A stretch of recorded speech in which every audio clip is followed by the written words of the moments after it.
ಆತ್ಮೀಯರೇ ನಮಸ್ಕಾರ, ಹೇಗಿದ್ದೀರಿ? ನೋಡಿ, ಬಸನಗೌಡ ಪಾಟೀಲ್ ಯತ್ನಾಳ್, KS ಈಶ್ವರಪ್ಪ, ಪ್ರತಾಪ ಸಿಂಹ, ಹೀಗೆ ಇನ್ನೂ ಹಲವರಲ್ಲ. ನೀವು ಹಿಂದೆ ಎಲ್ಲ ನೋಡಿರ್ತೀರ, ಅನಂತ್ ಕುಮಾರ್ ಹೆಗ್ಡೆ, ಜಮೀರ್ ಅಹಮದ್ ಖಾನ್, ಇನ್ನೂ ಹಲವರೆಲ್ಲ ಇದ್ದಾರೆ. ಅಂದರೆ ಇವರಿಗೆಲ್ಲ ಯಾಕೋ ಕೆಟ್ಟ ಸಮಯ ಶುರು ಆದಂಗಿದೆ ಅಂತ ಹೇಳಿ. ಯಾಕಂದರೆ ಈಗ ಆಗ್ತಾ ಇರುವಂಥ ಬೆಳವಣಿಗೆ ಖಂಡಿತವಾಗಿಯೂ, ಅದರಲ್ಲೂ ಮುಖ್ಯವಾಗಿ ಬಸನಗೌಡ ಪಾಟೀಲ್ ಯತ್ನಾಳ್, ಈಶ್ವರಪ್ಪ ಇವರಿಗೆಲ್ಲ ಡೆಫಿನೆಟ್ಲಿ ಒಳ್ಳೆ ಬೆಳವಣಿಗೆ ಅಂತೂ ಅಲ್ಲ. ಅಂತಹದ್ದೊಂದು ತೀರ್ಮಾನ, ಅಂತಹ ಬೆಳವಣಿಗೆ ರಾಜ್ಯದಲ್ಲಿ ನಡೆದಿದೆ. ಯತ್ನಾಳ್ ಇದಕ್ಕೆ ಹೆಂಗೆ ರಿಯಾಕ್ಟ್ ಮಾಡ್ತಾರೋ ಗೊತ್ತಿಲ್ಲ. ಅವರು ಒಂದು ರೀತಿ ಗೊತ್ತಲ್ಲ, ಅವ್ರದ್ದೆಲ್ಲವೂ ದುಸ್ಸಾಹಸ, ಒಂದು ರೀತಿ ಬಂಡ ಧೈರ್ಯ. ಹೀಗಿರುವಾಗ ಈಗ ರಾಜ್ಯ ಸರ್ಕಾರ ಕೈಗೊಂಡಿರುವಂಥ ಈ ತೀರ್ಮಾನಕ್ಕೆ ಯತ್ನಾಳ್ ಯಾವ ರೀತಿ ಪ್ರತಿಕ್ರಿಯಿಸ್ಬೋದು? ಇನ್ಫ್ಯಾಕ್ಟ್ ರಾಜ್ಯ ಸರ್ಕಾರ ಅಂತಹ ಯಾವ ತೀರ್ಮಾನವನ್ನು ಕೈಗೊಂಡಿದೆ? ಯಾಕೆ ಯತ್ನಾಳ್, ಈಶ್ವರಪ್ಪ, ಪ್ರತಾಪ್ ಸಿಂಹ ಇವರೆಲ್ಲ ತಲೆ ಕೆಡಿಸ್ಕೋಬೇಕು? ಅಸಲಿಗೆ ಏನಾಗ್ತಾ ಇದೆ, ಏನದು ಬೆಳವಣಿಗೆ? ಅದೇ ವಿವರವನ್ನು ಕೊಡೋ ಸಲುವಾಗಿ ನಾನು ಬಂದಿದ್ದೇನೆ. ಆತ್ಮೀಯರೇ, ವಾರ್ತೆ ವಿಶೇಷ ಕಾರ್ಯಕ್ರಮಕ್ಕೆ ಸ್ವಾಗತ. ನಾನು ವೀರೇಂದ್ರ ಉಪ್ಪುಂದ. ನೀವೆಲ್ಲ ಗಮನಿಸಿರ್ಬೋದು, ಭಾಳ ಹಿಂದೆ ಏನಲ್ಲ, ಕೆಲವು ತಿಂಗಳ ಹಿಂದೆ ಬಸನಗೌಡ ಯತ್ನಾಳ್ ಒಂದು ಹೇಳಿಕೆ ಕೊಟ್ಟಿದ್ರು. ಆರೋಗ್ಯ ಸಚಿವ ದಿನೇಶ್ ಗುಂಡೂರಾವ್ ಅವ್ರ ಮನೆಯಲ್ಲಿ ಅರ್ಧ ಪಾಕಿಸ್ತಾನ ಇದೆ ಅಂತ ಹೇಳಿದರು. ಅವರು ಏನೋ ಅರ್ಧ ಪಾಕಿಸ್ತಾನ ದಿನೇಶ್ ಗುಂಡೂರಾವ್ ಅವ್ರ ಮನೆಯಲ್ಲಿದೆ ಅಂತ ಹೇಳಿದರು. ಯಾವ ಅರ್ಥದಲ್ಲಿ ಹೇಳಿದ್ದು ಅಂದರೆ, ಅದೀಗ ಕೋರ್ಟಲ್ಲಿ ಕೂಡ ಇದೆ. ಅವ್ರು ಹೇಳಿದ ಅರ್ಥ ಏನಿತ್ತು, ವ್ಯಾಖ್ಯಾನ ಏನಂತ ಆಗಿತ್ತು, ವಿಶ್ಲೇಷಣೆ ಏನಂತ ಆಗಿತ್ತು ಅಂದರೆ, ದಿನೇಶ್ ಗುಂಡೂರಾವ್ ಅವರ ಪತ್ನಿ ತಬಸ್ಸುಮ್ ರಾವ್ ಇದಾರಲ್ಲ, ಅವ್ರನ್ನ ಉಲ್ಲೇಖಿಸಿ, ಅಂದರೆ ಅವರು ಮುಸಲ್ಮಾನ್ ಧರ್ಮಕ್ಕೆ ಸೇರಿದವರಾದ್ದರಿಂದ ಅರ್ಧ ಪಾಕಿಸ್ತಾನ ಅವ್ರ ಮನೇಲಿದೆ ಅನ್ನುವ ಅರ್ಥದಲ್ಲಿ ಅವರು ಮಾತನಾಡಿದ್ದಾರೆ ಅನ್ನುವಂಥ ಚರ್ಚೆಗಳೆಲ್ಲ ಆಗಿತ್ತು. ಈ ರೀತಿ ಹೇಳ್ತಾ ಹೋದರೆ ಅದೊಂದೇನಾ ಅವ್ರು ಕೊಟ್ಟಿರುವಂಥ ಹೇಳಿಕೆಗಳು? ಸಾಲು ಸಾಲು ಹೇಳಿಕೆಗಳಿದೆ. ನೀವು ಕೆಲವು ತಿಂಗಳ ಹಿಂದೆ ಗಣೇಶನ ಗಲಾಟೆ ಆಯ್ತಲ್ಲ ಮಂಡ್ಯದಲ್ಲಿ, ಆಗ ಮದ್ದೂರಿಗೆ ಹೋಗಿ ಒಂದು ಭಾಷಣ ಮಾಡಿದರು. ನಾವು ಅಧಿಕಾರಕ್ಕೆ ಬಂದರೆ ಮುಸಲ್ಮಾನರಿಗಿರುವಂಥ ರಿಸರ್ವೇಷನ್ನ ತೆಗೆದು ಹಿಂದೂಗಳಿಗೆ ಕೊಡ್ತೀವಿ, ಅಕ್ರಮ ಮಸೀದಿಗಳನ್ನ ಧ್ವಂಸ ಮಾಡ್ತೀವಿ, ಮನೆಗೆ ಕಲ್ಲೆಸೆದವ್ರಿಗೆ ಬಾಯಿಗೆ ಗುಂಡು ಹೊಡಿತೀವಿ ಅಂತೆಲ್ಲ ಮಾತನಾಡಿದರು. ಇವೆಲ್ಲವೂ ಕೂಡ ಕೇಸ್ ಆಗಿದೆ, ಪ್ರಕರಣಗಳು ಕೂಡ ದಾಖಲಾಗಿದೆ. ಅದಕ್ಕೂ ಮೊದಲು ಏಪ್ರಿಲಲ್ಲಿ ಪ್ರಪಂಚದಲ್ಲಿ ಮುಸ್ಲಿಂ ಜನಸಂಖ್ಯೆ ಇರೋವರೆಗೂ ಭಯೋತ್ಪಾದನೆ ಮುಂದುವರಿಯುತ್ತೆ, ಎಲ್ಲ ಭಯೋತ್ಪಾದಕರು ಮುಸಲ್ಮಾನರು ಅನ್ನೋದೆಲ್ಲ ಹೇಳಿದ್ದೆಲ್ಲವೂ ಕೂಡ, ಇವೆಲ್ಲವೂ ಕೂಡ ಪ್ರಕರಣ ದಾಖಲಾಗಿರೋಂಥದ್ದೇ. ಇದು BJPಯಿಂದ ಉಚ್ಚಾಟನೆ ಆದ ನಂತರ ಕೊಟ್ಟಂಥ ಹೇಳಿಕೆ. ಸೊ ಈ ರೀತಿ ಹಲವು ಹೇಳಿಕೆಗಳನ್ನ ಕೊಡ್ತಾ ಇದ್ರಲ್ಲ, ಹಾಗೆ ಕೊಟ್ಟಂಥ ಹೇಳಿಕೆಗಳೇ ಇವತ್ತಿನ ಈ ಬೆಳವಣಿಗೆಗೆ ಕಾರಣ. ಅವರಷ್ಟೇ ಅಲ್ಲ, ಇನ್ನು ಈಶ್ವರಪ್ಪನವರು ಕೂಡ ಇಂಥ ಹೇಳಿಕೆಗಳಿಗೆ ಬಹಳ ಹೆಸರುವಾಸಿಯವರು.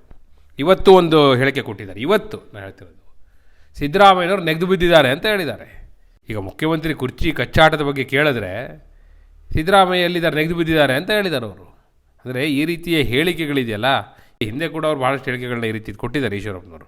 ನಾಲ್ಗೆ ಕತ್ತರಿಸಬೇಕು, ಕೈ ಕತ್ತರಿಸಬೇಕು, ಈ ರೀತಿ ಹೇಳಿಕೆಗಳನ್ನೆಲ್ಲ ನೀವು ನೋಡಿದ್ದೀರಿ. ಯಾವಾಗಂದರೆ 2012ರಲ್ಲಿ ಒಂದು ಹೇಳಿಕೆ ಕೊಟ್ಟಿದ್ರು, ಕರ್ನಾಟಕವನ್ನು ವಿಭಜಿಸುವವರ ನಾಲ್ಗೆ ಕತ್ತರಿಸೋದಕ್ಕೆ ಹಿಂಜರಿಯೋದಿಲ್ಲ ಅಂತ ಹೇಳಿದರು ಅವರು. ಭಾಳ ದೊಡ್ಡ ಸುದ್ದಿ ಆಗಿತ್ತು. ಹಾಗೆ 2022ರಲ್ಲಿ ಏಪ್ರಿಲ್ ತಿಂಗಳಲ್ಲಿ ಶಿವಮೊಗ್ಗದಲ್ಲಿ ಹಿಂದೂ ಕಾರ್ಯಕರ್ತ ಹರ್ಷ ಹತ್ಯೆ ನಡೆದಾಗ, ಹತ್ಯೆ ಮಾಡಿದವರು ಮುಸ್ಲಿಂ ಗೂಂಡಾಗಳು, ಶಿವಮೊಗ್ಗದಲ್ಲಿ ಈ ಗೂಂಡಾಯಿಸಮ್ಗೆ ಅವಕಾಶ ಕೊಡೋದಿಲ್ಲ ಅಂತೆಲ್ಲ ಮಾತನಾಡಿದರು.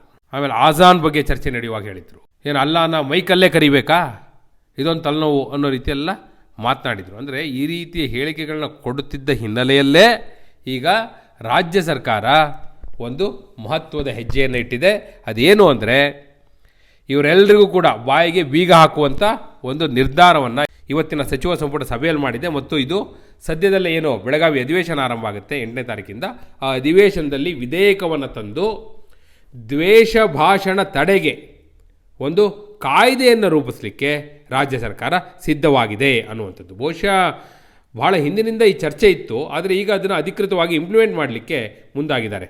ಏನು ಅದರ ಮುಖ್ಯ ಅಂಶ ಏನು ಅಂದರೆ, ಧರ್ಮ, ಜಾತಿ, ಲಿಂಗ, ಭಾಷೆ, ಲೈಂಗಿಕತೆ, ಅಂಗವೈಕಲ್ಯ, ಗುಂಪು, ಇದರ ಆಧಾರದ ಮೇಲೆ ದ್ವೇಷ ಭಾಷಣ ಮಾಡುವಂಥದ್ದು, ಅವರಿಗೆ ಹಾನಿಯುಂಟು ಮಾಡುವಂತಹ ಹೇಳಿಕೆಗಳನ್ನ ಕೊಡೋದು, ಅಥವಾ ಮೌಖಿಕವಾಗಿರ್ಬೋದು, ದೃಶ್ಯ ರೂಪದಲ್ಲಿರ್ಬೋದು, ಡಿಜಿಟಲ್ ಸಂವಹನದಲ್ಲಾಗಿರ್ಬೋದು, ಯಾವುದೇ ರೂಪದಲ್ಲಿ ದ್ವೇಷ ಭಾಷಣವನ್ನು, ಅಂಥ ಸಂದೇಶವನ್ನು ರವಾನೆ ಮಾಡಿದ್ರೆ ಅವರ ವಿರುದ್ಧ ಕ್ರಮ. ಎಂಥ ಕ್ರಮ ಅಂದರೆ 3 ವರ್ಷ ಜೈಲು ಶಿಕ್ಷೆ, 3 ವರ್ಷ ಜೈಲು ಶಿಕ್ಷೆ ಪ್ಲಸ್ 5,000 ದಂಡ, ಈ ರೀತಿಯ ಒಂದು ಕಾಯ್ದೆಯನ್ನು ತರಲಿಕ್ಕೆ ರಾಜ್ಯ ಸರ್ಕಾರ ತೀರ್ಮಾನ ಮಾಡಿದೆ. ಇದು ನಾನ್ ಬೇಲಬಲ್, ನಾನ್ ಕಾಗ್ನಿಸಬಲ್ ಅಫೆನ್ಸ್ ಅಂತಲೂ ಕೂಡ ಅನೌನ್ಸ್ ಮಾಡಲಿಕ್ಕೆ ರೆಡಿಯಾಗಿದ್ದಾರೆ. ಇವತ್ತು ಸಚಿವ ಸಂಪುಟ ಸಭೆ ನಡೀತು.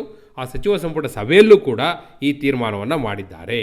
ಇದು ಕೇವಲ ಬೀದಿಯಲ್ಲಿ ನಿಂತ್ಕೊಂಡು ಮಾಡೋ ಭಾಷಣಕ್ಕಷ್ಟೇ ಅಲ್ಲ, ಡಿಜಿಟಲ್ ಪ್ಲಾಟ್ಫಾರ್ಮ್ಗಳಲ್ಲಿ, ಸಾಮಾಜಿಕ ಮಾಧ್ಯಮಗಳು ಮತ್ತು ಡಿಜಿಟಲ್ ಪ್ಲಾಟ್ಫಾರ್ಮ್ಸ್ ಏನಿರುತ್ತೆ ಅದರಲ್ಲೂ ಕೂಡ ಪೋಸ್ಟ್ ಮಾಡಿದ್ರೆ ಅಂತಹ ದ್ವೇಷ ಭಾಷಣಗಳನ್ನ ಶಿಕ್ಷೆ ಅನ್ವಯಿಸುತ್ತೆ ಅನ್ನುವಂಥದ್ದು. ಬಹುಶಃ ಬಸನಗೌಡ ಪಾಟೀಲ್ ಯತ್ನಾಳ್, ಈಶ್ವರಪ್ಪ, ಪ್ರತಾಪ್ ಸಿಂಹ, ಅನಂತಕುಮಾರ್ ಹೆಗಡೆ ಈ ರೀತಿಯವರದೆಲ್ಲ ಹೇಳಿಕೆಗಳ ಹಿನ್ನೆಲೆಯಲ್ಲಿ ಇದನ್ನು ತಂದಿದ್ದೇವೆ ಅಂತ ಹೇಳ್ತಾ ಇದ್ರು ಕೂಡ ಈ ರೀತಿಯ ಹೇಳಿಕೆಗಳಿಗೆ ಕಾಂಗ್ರೆಸ್ ನಾಯಕರು ಏನು ಹಿಂದೆ ಬಿದ್ದಿಲ್ಲ. ಈಗ ಜಮೀರ್ ಅಹಮದ್ ಖಾನ್ ಅವ್ರು ಕೊಟ್ಟಂಥ ಹೇಳಿಕೆಗಳು ಕೂಡ ಕಣ್ಮುಂದೆ ಇವೆ. ಅವರು ಕೂಡ ಏನೆಲ್ಲ ಹೇಳಿಕೆ ಕೊಟ್ಟಿದ್ರು, ಏನೆಲ್ಲ ಭಾಷಣ ಮಾಡಿದ್ರು, ಅವ್ರು ಭಾಷಣ ಮಾಡುವಾಗ ಅವ್ರ ಬಾಡಿ ಲ್ಯಾಂಗ್ವೇಜ್ ನೋಡ್ಬೇಕು ಹೇಗಿರುತ್ತೆ ಅಂತೇಳಿ. ಒಂದು ರೀತಿ ಉದ್ವೇಗಕ್ಕೊಳಗಾಗಿ ಕೈಯೆಲ್ಲ ಮುಷ್ಟಿ ಕಟ್ಟಿ ಅವ್ರು ಮಾತಾಡೋದು ನೋಡ್ಬಿಟ್ರೆ ಸಾಕು. ಈಗ ಅವರೊಂದು ಹೇಳಿಕೆ ಕೊಟ್ಟಿದ್ರು 2022 ಫೆಬ್ರವರಿಯಲ್ಲಿ, ಹಿಜಾಬ್ ಅಂದರೆ ಪರ್ದಾ, ಆ ಪರ್ದೆ ಹಾಕಳದೇ ಇರೋ ಮಹಿಳೆಯರು ಯಾರಿರ್ತಾರೋ ಅವ್ರ ಮೇಲೆ ಬಲಾತ್ಕಾರ ಆಗುತ್ತೆ ಅಂತೆಲ್ಲ ಹೇಳಿಕೆ ಕೊಟ್ಟಿದ್ರು. ಇವೆಲ್ಲವೂ ಕೂಡ ಆಗಲೂ ವಿವಾದಕ್ಕೆ ಆಸ್ಪದವನ್ನು ಕೊಟ್ಟಿತ್ತು. ಅದೇ 2022 ಜುಲೈಯಲ್ಲಿ ಜಮೀರ್ ಅಹಮದ್ ಖಾನ್ ಹೇಳಿದರು, ಕರ್ನಾಟಕದಲ್ಲಿ ಮುಸಲ್ಮಾನರು ಒಕ್ಕಲಿಗರ ಸಂಖ್ಯೆಗಿಂತ ಜಾಸ್ತಿ ಇದ್ದಾರೆ. ಅಂದರೆ ಜಾತಿಗಳ ನಡುವಿನ ಕಂಪ್ಯಾರಿಸನ್ ಮಾಡಿ ಯಾರು ನಂಬರ್ ಜಾಸ್ತಿ, ಯಾರು ನಂಬರ್ ಕಡಿಮೆ, ಇವೆಲ್ಲವನ್ನು ಕೂಡ ಹೇಳಿದರು. ಮತ್ತು ಭಾಳ ವಿವಾದಕ್ಕೆ ಎಡೆಯಾಗಿದ್ದು 2023 ನವಂಬರಲ್ಲಿ BJP ಶಾಸಕರೆಲ್ಲ ನಿಂತು ಸಲಾಂ ಹೊಡಿಬೇಕು ಅಂಥೇಳಿ ಸ್ಪೀಕರ್ ಸ್ಥಾನದಲ್ಲಿ ಮೇಲ್ಗಡೆ UT ಖಾದರ್ ಅವ್ರನ್ನ ಕೂರಿಸಿದ್ದೀವಿ. BJP ಸರ್ಕಾರ ಅಧಿಕಾರದಲ್ಲಿದ್ದಾಗ ಲೌಡ್ ಸ್ಪೀಕರ್ಗಳಿಗೆ, ಅದೇ ಆಜಾನ್ ಇಶ್ಯೂನಲ್ಲಿ ಲೌಡ್ ಸ್ಪೀಕರ್ಗಳಿಗೆ ತಡೆಯನ್ನು ಕೊಡಲಿಕ್ಕೋಸ್ಕರ ಮುಂದಾಗಿತ್ತು. ಸ್ಪೀಕರೇ ದೊಡ್ಡ ಇಶ್ಯೂ ಮಾಡಿತ್ತು. ಅದಕ್ಕೆ UT ಖಾದರ್ ಅವ್ರನ್ನ, ಒಬ್ಬ ಮುಸಲ್ಮಾನ್ನ ನಾವು ಸ್ಪೀಕರ್ ಸ್ಥಾನದಲ್ಲಿ ಕೂರಿಸಿದ್ದೀವಿ ಅಂತೆಲ್ಲ ಹೇಳಿದರು. ಅದು ಭಾಳ ದೊಡ್ಡ ವಿವಾದಕ್ಕೆ ಏನಾಗಿತ್ತು. ಸ್ಪೀಕರ್ ಸ್ಥಾನದಲ್ಲಿ ಕೂತವರು ಅವ್ರು ಯಾವುದೋ ಜಾತಿ ಅಥವಾ ಧರ್ಮದ ಆಧಾರದ ಮೇಲೆ ಕೂತಿರಲ್ಲ ಅನ್ನೋ ಇಶ್ಯೂ ಎಲ್ಲ ಬಂದಿತ್ತು. ಸೊ ಈ ರೀತಿಯ ಹೇಳಿಕೆ ಕೊಡೋರು ಎಲ್ರಿಗೂ ಕೂಡ ಇದು ಅನ್ವಯ ಆಗಬೇಕು ಅನ್ನೋದು. ಆಗ ಮಾತ್ರ ಇದರ ಮೂಲ ಉದ್ದೇಶ ಈಡೇರಲಿಕ್ಕೆ ಸಾಧ್ಯ. ಅಥವಾ ಕೇವಲ ಈ ಯತ್ನಾಳ್, ಈಶ್ವರಪ್ಪ ಇಂಥವ್ರನ್ನ ಟಾರ್ಗೆಟ್ ಮಾತ್ರ ಮಾಡ್ಕೊಂಡಿದ್ದನ್ನು ತರ್ತಾ ಇದ್ದಾರಾ? ಇದನ್ನು ಮುಖ್ಯಮಂತ್ರಿ ಸಿದ್ದರಾಮಯ್ಯನವರಿಗೆ ಹಾಗೂ ಗೃಹ ಸಚಿವ ಡಾಕ್ಟರ್ G. ಪರಮೇಶ್ವರ್ ಅವರಿಗೆ ಕೇಳಿದಾಗ, ಇಲ್ಲ ನಾವು ಅವ್ರನ್ನ ಟಾರ್ಗೆಟ್ ಮಾಡ್ಕೊಂಡು ತರ್ತಿಲ್ಲ, ಇದರ ಉದ್ದೇಶ, ಮೂಲ ಉದ್ದೇಶ ಒಳ್ಳೆಯದಿದೆ ಅನ್ನೋ ಮಾತನ್ನು ಅವ್ರು ಹೇಳಿದ್ದಾರೆ. ಇಂಪ್ಲಿಮೆಂಟ್ ಯಾವ ರೀತಿ ಆಗುತ್ತೆ ಅನ್ನೋದನ್ನು ಆಧರಿಸಿ ಅದು ತೀರ್ಮಾನ ಆಗುತ್ತೆ. ಎನಿಹೌ ಇವತ್ತು ಸಚಿವ ಸಂಪುಟ ಸಭೆಯಲ್ಲಿ ಈ ರೀತಿಯ ಕಾಯ್ದೆಯನ್ನು ತರಲಿಕ್ಕೆ ಒಪ್ಪಿಗೆಯನ್ನು ಪಡೆಯಲಾಗಿದೆ. ಬರುವಂತಹ ಬೆಳಗಾವಿ ಅಧಿವೇಶನದಲ್ಲಿ ಇದರ ಚರ್ಚೆ ಆಗುತ್ತೆ. ಈಗ ಹೇಳ್ತೀನಿ ಕೇಳಿ ವಿಷಯ. ಇದನ್ನು ತಂದಿರೋ ಉದ್ದೇಶ ಏನು ಅಂದರೆ ಬೇರೆ ಯಾವುದು ಚರ್ಚೆ ಆಗಬಾರ್ದು, ಇದೇ ದೊಡ್ಡ ಚರ್ಚೆ ಆಗಬೇಕು. ಇವರ ಕಿತ್ತಾಟ, ಕುರ್ಚಿ ಕಿತ್ತಾಟ, ಬ್ರೇಕ್ಫಾಸ್ಟ್ ಮೀಟಿಂಗು, ಇದಕ್ಕಿಂತ ದೊಡ್ಡ ಚರ್ಚೆ ಈ ದ್ವೇಷ ಭಾಷಣ ತಡೆಗೆ ತಂದಿರುವಂಥ ವಿಧೇಯಕ ಹಾಗೂ ಅದನ್ನು ಯಾರನ್ನ ಟಾರ್ಗೆಟ್ ಮಾಡಿ ನೀವು ಮಾಡ್ತಾ ಇದ್ದೀರಿ ಅನ್ನೋದನ್ನೇ BJPಯ ನಾಯಕರು ದೊಡ್ಡ ಇಶ್ಯೂ ಮಾಡ್ಕೊಂಡು ಕೂತ್ಕೋಬೇಕು ಅನ್ನೋ ಉದ್ದೇಶ ಇದ್ದಾಗ ಕಾಣಿಸ್ತಾ ಇದೆ. ಅಂದರೆ ಇಶ್ಯೂ ಡೈವರ್ಟ್ ಮಾಡುವಂಥ ಟ್ಯಾಕ್ಟಿಕ್ಗಳನ್ನ ಮಾಡ್ತಾರೆ.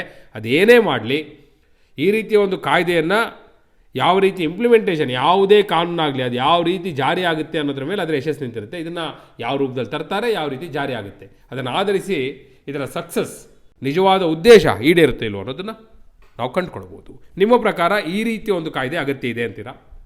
ಈ ಕಾಯ್ದೆ ತರುವಂಥ ಉದ್ದೇಶ ಸರಿ ಅಂತೀರಾ? ಅಥವಾ ಕೆಲವರನ್ನ ಟಾರ್ಗೆಟ್ ಮಾಡಿ ಇದನ್ನು ತರ್ತಿದ್ದಾರೆ ಅಂತೀರಾ? ಯಾರನ್ನ ಟಾರ್ಗೆಟ್ ಮಾಡಿ ಇದನ್ನು ತರ್ತಿದ್ದಾರೆ ಅಂತ ನೀವು ಭಾವಿಸ್ತೀರಿ? ನಿಮ್ಮ ಅಭಿಪ್ರಾಯವನ್ನು ಕಮೆಂಟ್ ಮೂಲಕ ತಿಳಿಸಿ. ಹಾಗೆ ನೀವಿನ್ನೂ ವಾರ್ತೆ ಚಾನಲ್ನ ಸಬ್ಸ್ಕ್ರೈಬ್ ಮಾಡಿಲ್ಲ ಅಂದರೆ ಈಗಲೇ ಸಬ್ಸ್ಕ್ರೈಬ್ ಮಾಡಿ. ಧನ್ಯವಾದ.